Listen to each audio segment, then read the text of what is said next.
પણ અત્યારે અહીં ભગવાનના દરબારમાં સજોડે એક ગરબો લેવાનો બાકી છે અને એ ગરબો બેઠા બેઠા લેવાનો, બેઠા બેઠા લેવાનો છે.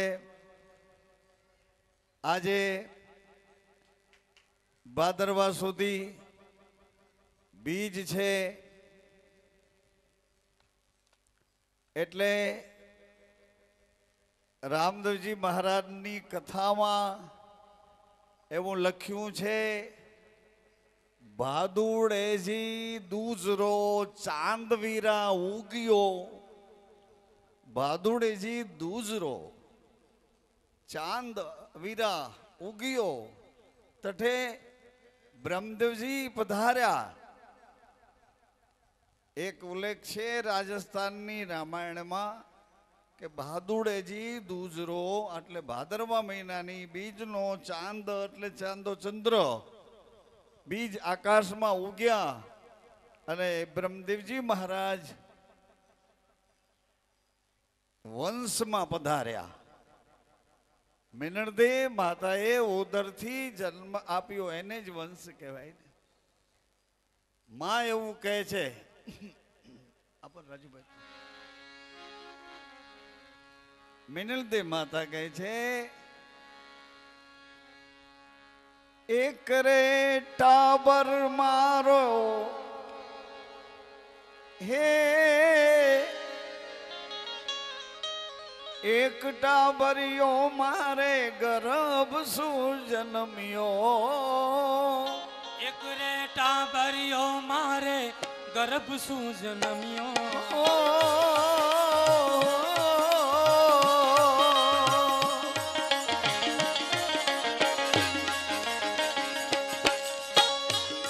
એ જાગી ગયા, એ તો રમવા માંડ્યા, જો એ તાલીઓ વાગવા માંડી. હા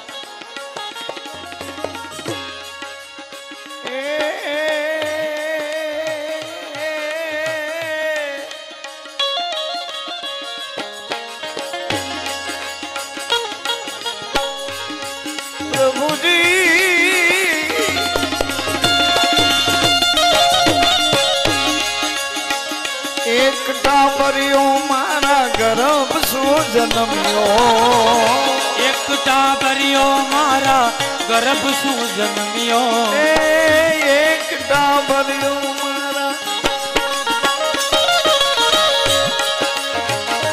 એક ટાબરિયો મારા ગર્ભ શું જન્મ્યો, એક ટાબરિયો મારા ગર્ભ શું જન્મ્યો. તું જોડો કઠે સે આયો જીઓ, ઘણી ઘણી ખમ્મા દ્વારિકા નાથ ને. તું જોડો કઠે સે આયો જીઓ, ઘણી ઘણી ખમ્મા મારા દ્વારિકા નાથ રે. બાબા થારો પારન પાયો જીઓ, ઘણી ઘણી ખમ્મા મારા દ્વારિકા નાથ ને. બાબા થારો પારન આયો જીઓ, ઘણી ઘણી ખમ્મા મારા દ્વારિકા નાથ રે. બોલી અજમલ ઘર અવતાર, પ્રસન્ન રહો બાર બીજરા ધણી, પ્રસન્ન રહો દ્વારિકા પ્રસન્ન રહો. તો હવે સંતવાણીમાં આજે આરાધી સંતવાણી એટલે પોકાર કરવાની પદ્ધતિ. સાંભળો ને, ગરબાના હેતુસર પધાર્યા હશે ઘણા બધા, પણ ગરબાની સાથે ખાલી એકલો ગરબો નથી, ગરબી એ ભેડી છે. લે હા, ગરબો એકલો નથી, ગરબી પણ છે. લે ગરવો ગિરનાર બરાબર છે. આ મેં કીધું કે કઈ દિવસના સાંભળીએ છીએ આપણે ગરવો ગરવી ભલે જાય. ગરવો ગિરનાર ને ગરવી એ આનંદ કરો છો. એ દેશ ગુજરાત છે. સાંભળો ને, કોઈ દી નહોતું ભાડ્યું એવું આપણને હાજર કરી દીધું. એ ગુજરાત છે. હા, રાજમહેલના વૈભવ હોય એવા તમને પ્રાપ્ત કરાવ્યા. એ ગુજરાત છે. ગરવી ગુજરાત માનું દર્શન છે. ભારત માનું દર્શન છે. જનની માનું દર્શન છે. ગા માનું દર્શન છે. પૃથ્વી માતાનું દર્શન છે. ગરવો અડીખમ ઊભો, ગરવો એકલો છે. અને એ ગિરનાર છે 33 કરોડ દેવતાઓને સાચવીને બેઠો, પરમારથનો ઘાટ બાંધીને બેઠો છે. એ ભાઈ હરિહર કર્યા વિના જાશોમાં એવું કહેતો કહેતો ઊભો અડીખમ બેઠો છે. એ જમ્યા વગર ન જાશો. ત્યાં માની ઓદરની એક શક્તિપીઠ થપાણી છે ગિરનારમાં. 51 શક્તિપીઠમાં એક ઉદર ભાગ માનો ગિરનાર ઉપર છે. એટલે પરમારથનો એ ઘાટ છે. ગરવો ગિરનાર ને ગરવી ગુજરાત. અને હજી એક ગરવો છે, સાક્ષી છે. એ ગરવા ગુણપતિ. કોણ? કેમ ભૂલી જાઓ છો? હમણાં હરિભાઈ 2-3 વખત હલુંબા કર્યા. ગણપતિ બાપા એવું તમને કીધું પણ તમે નો રહ્યા. ઠેકાણે સરનામે વાતમાં ને વિવેકમાં જે રહી જાય એ ગરવા. તો ગરવા ગુણપતિને બેસાડવાતા અમારા વિવેકભાઈના દાદાને, પણ એના વતી વિવેકભાઈને કહું ગરવા ગુણપતિને સાચવીને લઈ આવો. હળવા હળવા લાવો ગુણપતિને. શશીભાઈ પધાર.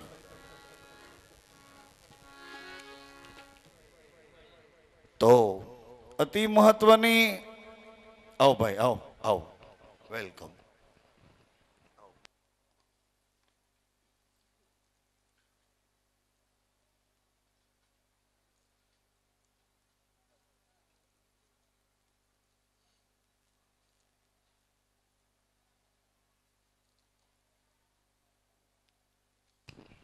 માંડ માંડ એક કાન થઈ જાઓ ત્યારે મને સમજાતું હતું તો કે વિવેકભાઈ શું કહેવા માંગે.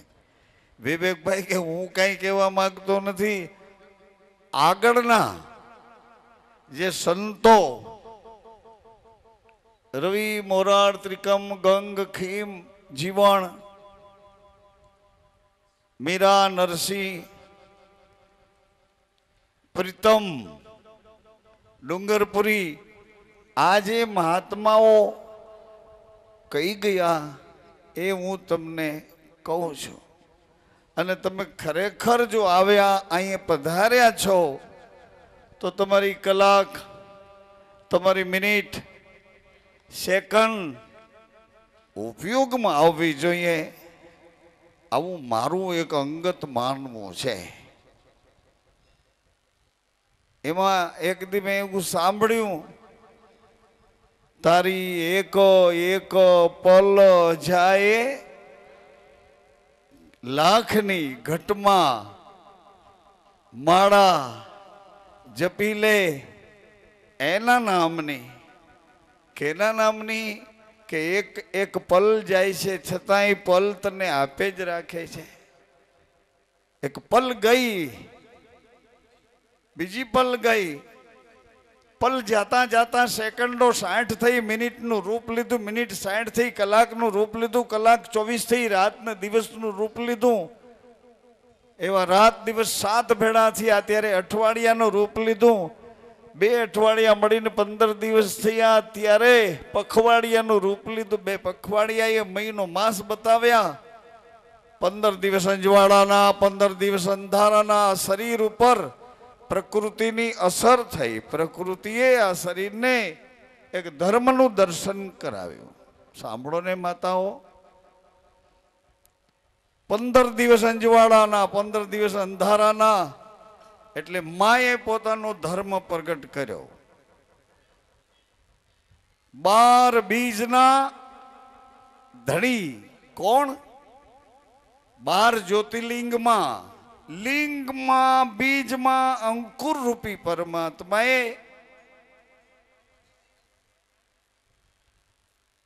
અંકુરનો પ્રભાવ બતાવ્યો. જેમ માણસ પોતાનો સ્વભાવ બતાવે. આ તો ભગવાનના નામ સાંભળો એટલે તમે શાંત બેઠા છો. બાકી કોઈ એકાદ વ્યક્તિની વાત થતી હોય તો તમે ક્યારના જબરજસ્ત દેકારો કર્યો હોય. આ તો ભગવાનનો પ્રભાવ છે એટલે તમે એના મહિમામાં અથવા તો ભગવાન આપણા કરતા વિશેષ છે એના વિશેષણમાં તમે શાંતિથી ખોજ કરે રાખો છો. ખોજ. તમને ગમે એવી જ વાત યાદ કરાવવા માંગુ છું. તમારું ચિત્ત અને મન આ બે ડોળાયેલા હોય એને શાંતિ કોણ આપે? તમારે જ આપવાની છે. કોના દ્વારા? હરિ, ગુરુ, સંત અને શાસ્ત્રના અનુભવો દ્વારા. શાસ્ત્રની કોઈ વાત સાંભળી અને એ વાત સાંભળ્યા પછી તમને અનુભવ થયો. અનુભવને અંતે તમને નક્કી થયું કે પરમાત્મા એવું અસ્તિત્વ આ જગતમાં છે. ભારત દેશનો ભરત રાજા એને ચીનનો એક સાધુ મળવા આવે. ચીનનો સાધુ લામા.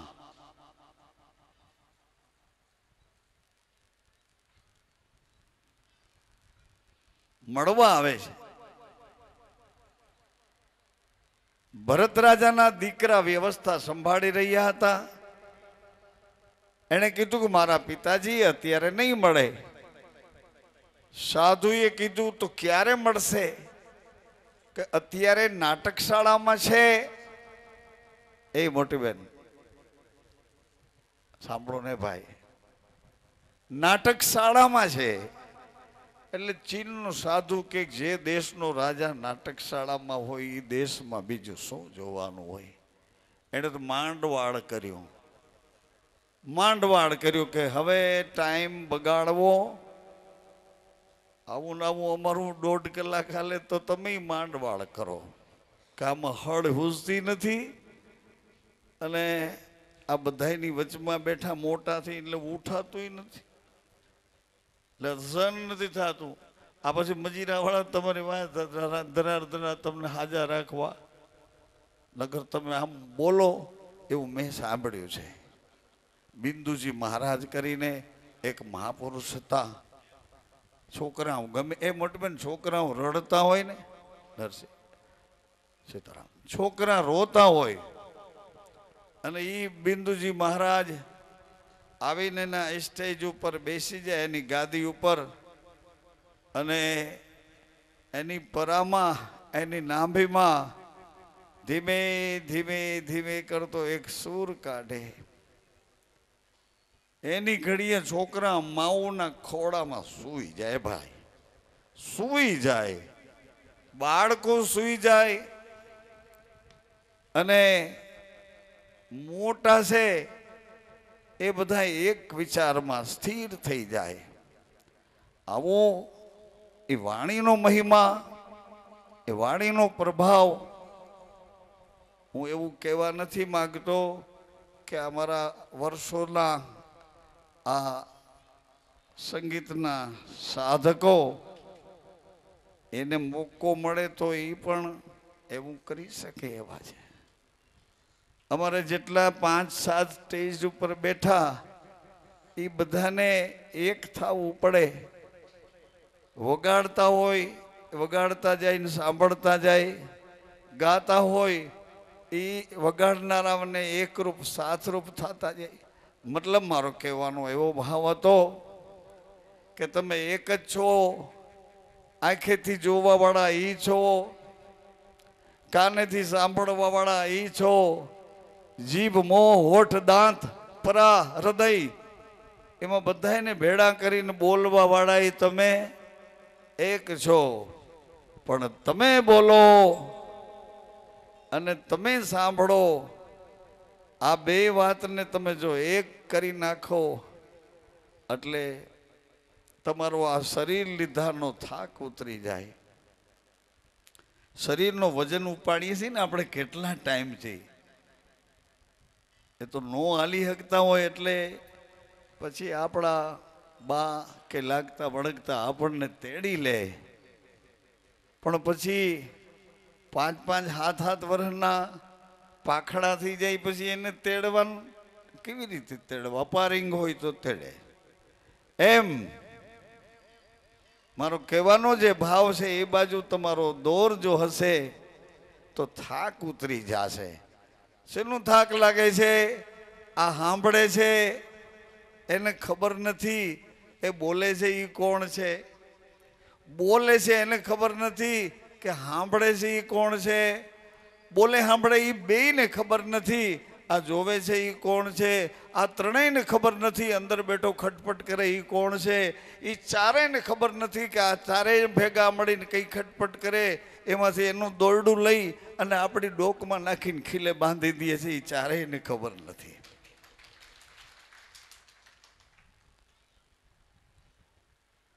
આકાશ વસુદેવ કૃષ્ણ કહે છે આ આકાશ તે હું છું. આહા, કેવડું મોટું આકાશ એરીભાઈ, કેવડું આકાશ! એ આખું આકાશ આપણા માથામાં સમાવી દીધું. તમને જે રુચિ હશે ને, જે રુચિ હોય એ રુચિ બધી આ મહાવાક્યો છે એ મોટા પુરુષોના. કૃષ્ણ ભગવાન બોલે છે એ તમને સાંભળવું ન ગમે તો શું કહેવું? કૃષ્ણ ભગવાન કહે છે કુરુક્ષેત્રમાંથી ધર્મક્ષેત્રમાં એક બાજુ લડાઈ ચાલે છે અને એની વચ્ચે અર્જુનને ઉપદેશ આપે છે, અને આમાંય ક્યાં બાકી છે? આ શરીરમાં લાગી રહી લડાયું કાયા શહેરમાં. આ શરીરમાં લડાઈ લાગી છે ને ચાલુ જ છે લડાઈ. એક કે મને આમ કરવું તો બીજું કે મને આમ કરવું, આંખ કે મને જોવા દે, મને બહુ ગમે છે આ રૂપ. આ રૂપને જોવા આંખ આસક્ત થઈ ગઈ એટલે કાને કીધું કે આમાં કાંઈ નથી, આંખું ફોડે શું કામે, સાંભળી લે. એટલે વળી પાછું જીભે કીધું એ ગાવા અરે સાંભળવા કે જોવા કરતા હાથમાં અથવા થાળીમાં આવે ખાઈ લે ને. આ લડાઈ નથી તો બીજું શું છે? કોકનું કંઈક જોવે અને તરત જ ઉત્પાત ઉઠે, એ લડાઈ નથી તો બીજું શું? આવડું મોટું સાધન આપણને આપ્યું પણ એનું કંટ્રોલ સ્ટેશન ના આપ્યું કે આનું કંટ્રોલ ક્યાં છે? મને યાદ આવે છે એક 12 બીજના ધણીની આરાધના કેમ થાય છે?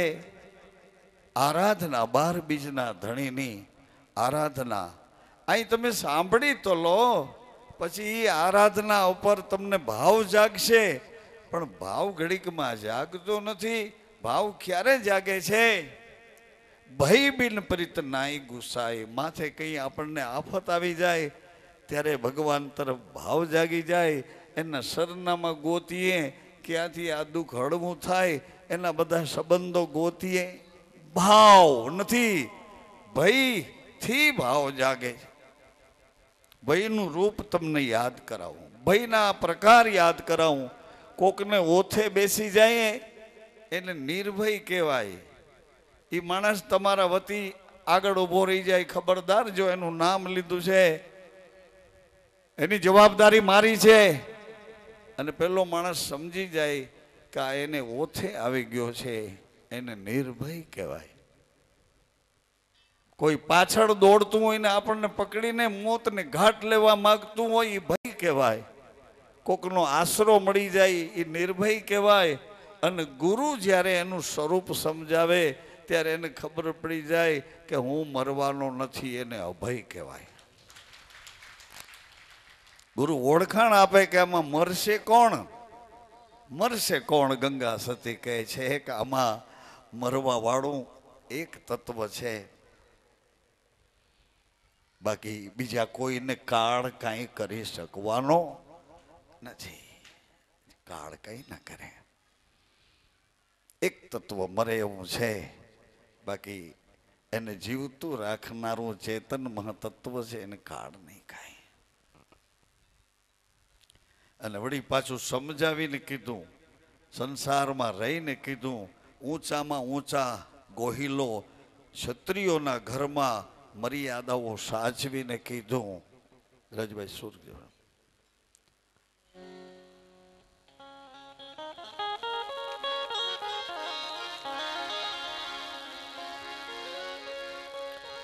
રહેણી કહેણીની જેણે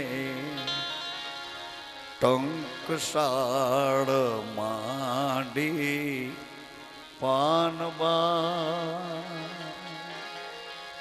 રહેણી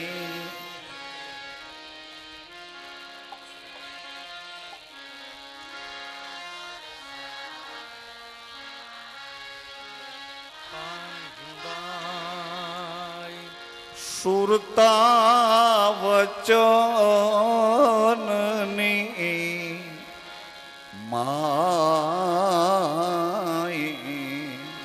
સુરતા વચનની માય રહેણી અને કહેણી. કહેણી પવનમાં આવે છે અને રહેણી આ શરીરમાં જોડાયેલા દેહાદિક લાગતા વળગતા ઇન્દ્રિયાદિક મનોભાવમાં રહેણી આવે છે. કહેણી એટલે કેવું. કેવું તમને હું કહું છું, એ પવનથી કહું છું. અને રહેવું મારે મારી બધી ઇન્દ્રિયોની ચોક્કસ દિશામાં રાખી અને જાળવી, વિવેકથી સમજી અને વ્યવહારો કરવા, એનું નામ રહેવું. ગંગા સતી એક ગુરુ એના શિષ્યને પ્રેમ કરીને, પોતાનો કરીને પછી કહે છે કે રહેણી કહેણીની ટંકશાળ એક પેઢી માંડી, પણ એનો રૂલ્સ, એનું બંધારણ કે સુરતા વચનની માય. આ બોલે છે વચન, અહીંથી સાંભળે છે અને એને પકડી લે છે. બુદ્ધિની એક ઘરમાં 6 પદની ઓળખાણ, એને વચન કહે છે. વચન સુરતા જેની વચન. વચનનો આશરો કેવડો છે? વચનનો આશરો, વચન સતને ત્રાજવે. કોને ત્રાજવે? આ 2 પગ ઉઠો એટલે 2 પગ તમને કામ આપે, એ કોને આધીન છે? 2 પગ. એક પગ જ્યાં આગો થાય તો બીજો પગ સાવધાન થઈ જાય, એ પગ ઉપર વજન આવે તો બીજો પગ તરત જ એવો સરસ રીતે ગોઠવાઈ જાય કે ઓના વજનને હળવો કરી નાખે. સાંભળો ને, પણ અહીંયા જો ક્યાં જુઓ, જાતું કરો. એટલે બીજો પગ છે ને, એ એને એટલો સેટ કરી દે, એને એટલો સાથ આપે. આ પગ જ્યાં આમ આમ આમ સરખો કરીને મૂકવા જાઓ એટલે બીજા પગને ખબર પડે કે આ ઉઠવાનું લાગે, ખબર પડી જાય. એટલે બીજો પગ એને સેટ આવે ને એમ જ ગોઠવાય.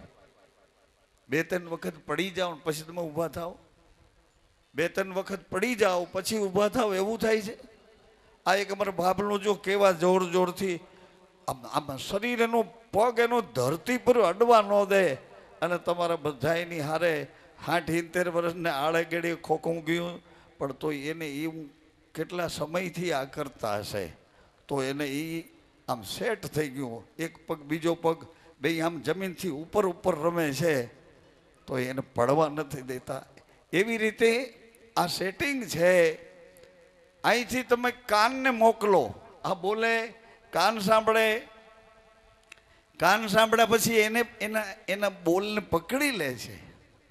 એમ વચન છે ને, વચનને સબરી બાઈએ પકડી લીધું કે સબરી દેખ બેટી દીકરી, આ જગ્યા ઉપર મને મારા કરેલા ભજનનો વિશ્વાસ છે.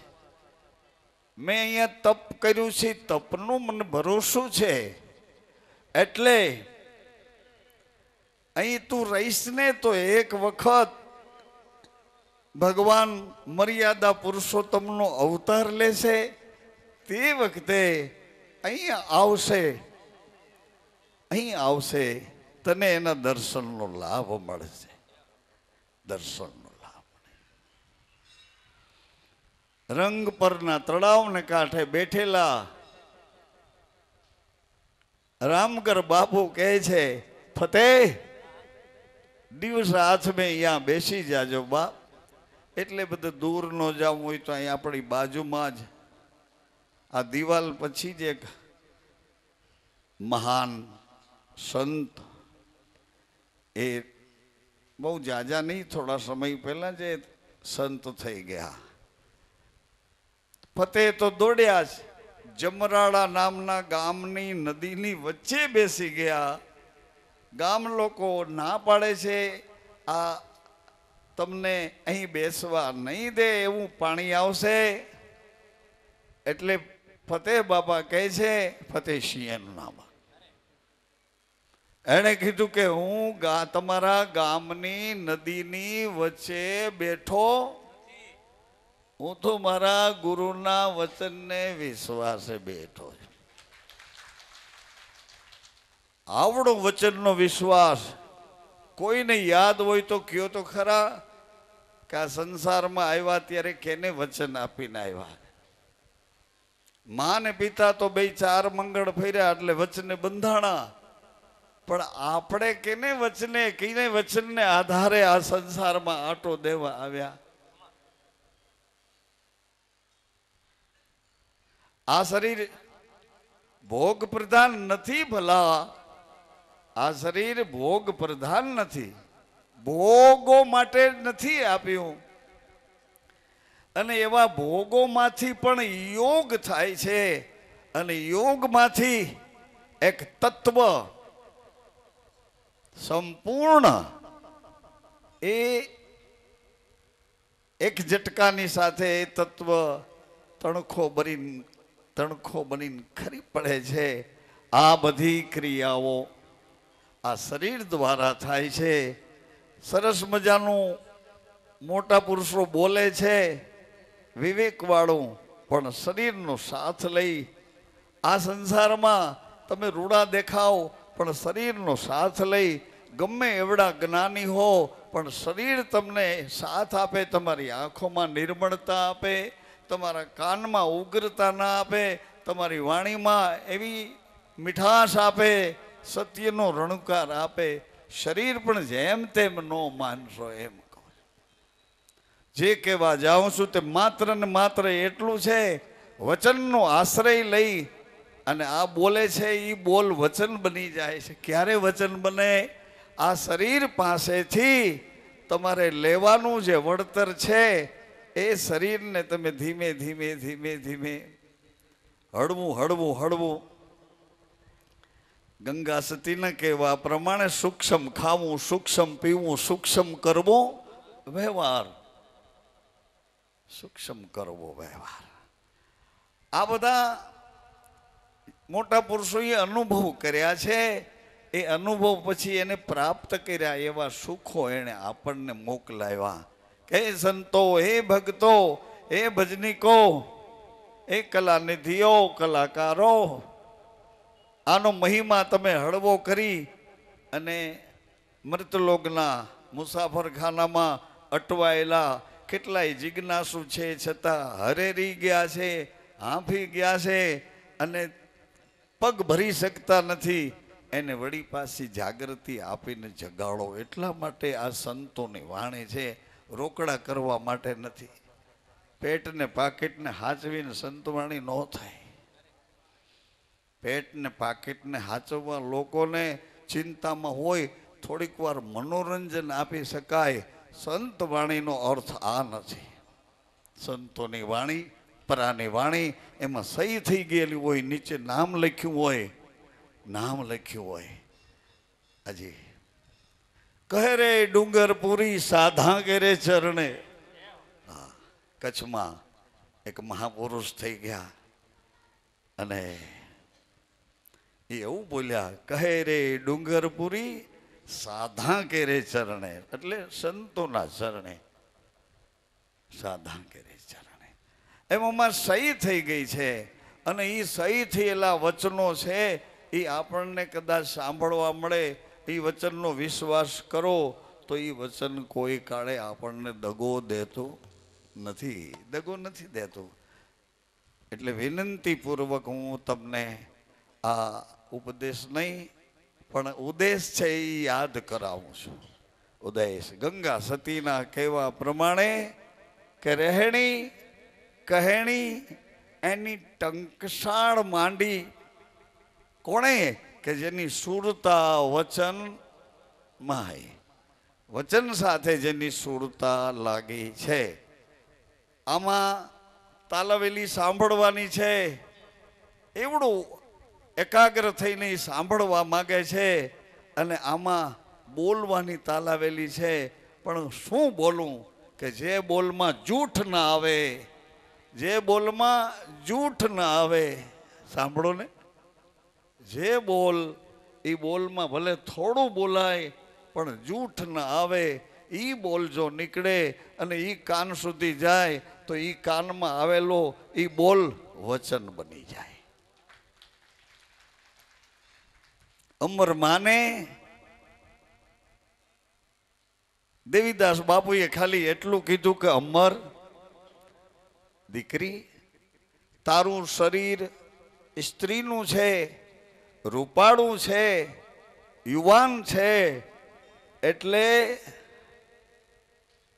આ જગત તને સારી નજરે નહીં જોઈ શકે દીકરી. તને ભક્તિની લહેર લાગી છે, લો લાગી છે, લગન લાગી છે. પૂર્વના તારા પડેલા સંસ્કારો જાગ્યા. જો આ દીકરી જુઓ, એની ઉંમર જુઓ, એને કઈ શીખવાડો તો આવડે એવી ઉંમર છે. એની ઉંમર નથી પણ એના સંસ્કારો છે એ પૂર્વના છે.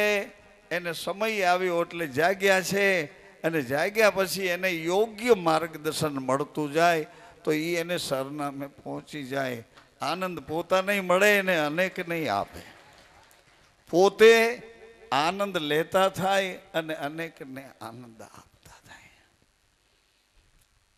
અમરમાં આવું સાંભળ્યું તો એનાથી સહન ન થયું કે સ્ત્રી છો, રૂપાળું શરીર છે, યુવાન છો, જગત તને સાફ નજરે નહીં જોઈ શકે.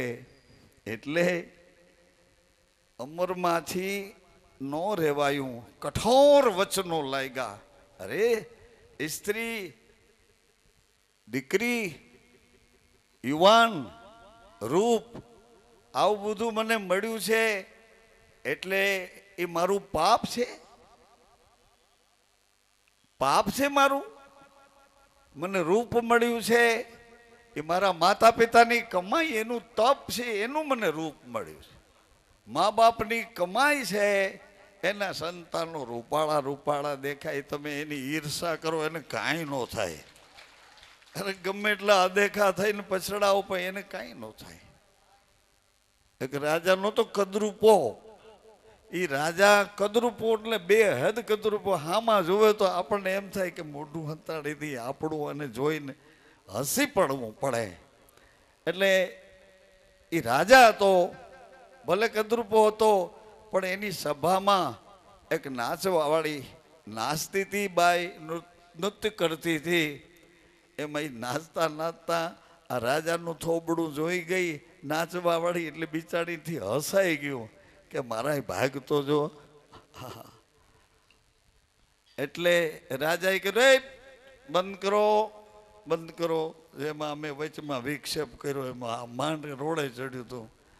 એટલે ભાઈ કીધું બંધ કરો, એમ નથી કીધું પણ રાજાએ કીધું બંધ કરો. એટલે એ બિચારા શું કરે, એને બંધ કર્યું. એટલે રાજા અંદર વયો ગયો અને તરત સૈનિક બોલાવને કીધું જે લાગતા વળગતા કે નાચવા વાળીને હમણાં ને હમણાં બોલાવો. બિચારી બા નાચવા વાળી તો ગઈ. એટલે રાજાએ કીધું કે તું હસી એનું કારણ કે ઓલી બાઈ કે મારા સાજવાળા થાકી ગયા હતા એટલે મેં હસી તો બધા મારા કરંટમાં આવી જાય. રાજા કે ટૂંકો છે, સાચું બોલતો, તારા હસવાનું કારણ કે એટલે કે બીજું કોઈ કારણ નથી. રાજા કે જો સાચું બોલીશ ને તો સુખી થાઈશ, જૂઠું બોલીશ ને તો સજા મળશે. એટલે બાઈને એમ થયું કે હું હાલને કહી દઉં, ભલે જે કરવું. એટલે એ નાચવા વાળીએ કીધું કે રાજા, ભગવાને રૂપની દુકાન ઉઘાડી હતી ત્યારે તમે ક્યાં ગયા હતા? 3 ફેસ પાવર હોય તો જ સમજાય એવું છે. સિંગલ ફેસમાં સુરસુરિયામાં નો ખબર પડે. નાચવા વાળી કે ભગવાને રૂપની દુકાન ખુલ્લી રાખી હતી ત્યારે તમે ક્યાં ગયા હતા? એટલે રાજા તો સમજી ગયા. એણે કીધું કે તારી વાત તો સાચી છે, પણ રૂપની દુકાન ખુલ્લી હતી ત્યારે હું બાજુમાં ગુણની દુકાનની લાઈનમાં ઊભો હતો. બાજુમાં દુકાન હતી, ત્યાં ગુણ મળતા હતા. આ દુકાન છે ત્યાં રૂપ મળતા હતા. એટલે મને એમ થયું કે પેલા ગુણ લઈ લઉં પછી રૂપ લેવા જાઉં. ગુણની લાઈનમાં ઊભો હતો તથા રૂપની દુકાન બંધ થઈ ગઈ. હવે ગુણ લઈને હું આવ્યો, ભલે મારામાં 100 ગ્રામ ગુણ છે, પણ તું નાચેસ મારી સામે. જો ગુણ મોટું કે રૂપ મોટું? એમ અમરમાને ગમ્યું નહીં કે આ મારું રૂપ મને કર્મ દિયો કીર્તાર, માત પિતાને જન્મ દિયો. એટલે અમરમાં એક તો શું કહેવાય, યદુવંશીના દીકરી હતા, ડવ શાખના આહિર હતા, અને આણું વળીને સાસરે જતા હતા. આ જુવાનીમાં પ્રસંગ બન્યો, યુવાનીમાં પ્રસંગ બન્યો. અને એ યુવાની નામની માં છે ને, એને ખોળે બેસી જાય તો આપણને બચાવી લે છે. નકર યુવાની એને પાછા સંતોએ કીધું દીવાની, યુવાની તો દીવાની. એટલે અમરમાંથી સહન ન થયું. રૂપાળું શરીર છે, સ્ત્રીનું શરીર છે, જગત તને સારી નજરે નહીં જોવે. એટલે અમરમાં આમ નજર કરતા હતા. એમાં એક ઢાળિયામાં દાતરડું ગાયોના ઘાસ કાઢવા માટેનું જોઈ ગયા અને ઝડપથી ત્યાં પહોંચ્યા. ઢાળિયામાં એક લાકડા આડીમાં દાતરડું લટકતું ખેંચી લીધું અને હળવેકથી આણું વળીને જે સાસરે જાય છે યુવાન દીકરીબા, એના વાળ તો એવા શણગાર્યા હતા, પણ હાથમાં દાતરડું લઈ અંબોડો છોડી અને ઘાસનો જેમ પૂરો વાઢે એમ વાળને ઉતારી નાખ્યા. વાળ કાપી દાતરડું ને વાળનું એક બાજુ. સામે ધૂણો હતો, ધૂણો જૈસી ધૂણી જબ ખોલો તબ. એ ધૂણામાંથી ચીપીઓ, સળગતો ચીપીઓ બહાર કાઢ્યો અને સમ સમ સમ આ બે ગાલ ઉપર, કપાળ ઉપર, અહીંયા મોં ઉપર ધગધગતા ચીપિયાના ડામ દીધા. અને એ ચીપિયો સળગતો જેવો જ્યાં સ્પર્શ્યો ત્યાં મંડો ચામડાને બાળવા. આખું રૂપ થોડી વારમાં બદલાઈ ગયું. સાંભળો ને, આપણું રૂપ એવું હતું ને. આ લોકોએ ભેળા થઈને બ્યુટી પાર્લર ને મોઢા હરખા કરવાના મશીન મૂકી આપણી દશા બગાડી નાખી. કેમ? એ છેલ્લે સરવાળે ખબર પડે